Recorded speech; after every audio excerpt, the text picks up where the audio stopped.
នេះគឺជាពិធីមង្គលការខ្មែរកម្ពុជាក្រោមនៅស្ថិតនៅភូមិស្រែសៀមមិញអាងចៅថៃគៀងយ៉ាងចាស់បាទនេះគឺជាកម្មវិធីលោកគ្រូចាប្រពៃពិធីហើយកូនកំឡោះចូលរោងជ័យខាងកូនក្រមុំសូមបងប្អូនញាតិមិត្តទាំងអស់ទស្សនាទាំងអស់គ្នានៅទស្សនភាពដ៏ស្រស់ស្អាតមនោរម្យក្នុងកម្មវិធីនេះបានរៀបចំឡើងមកយូរហើយទៅខ្ញុំនឹងធ្វើវីដេអូ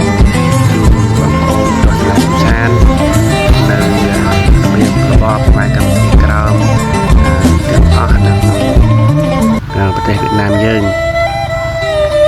សូមបងប្អូនទស្សនាទាំងអស់គ្នា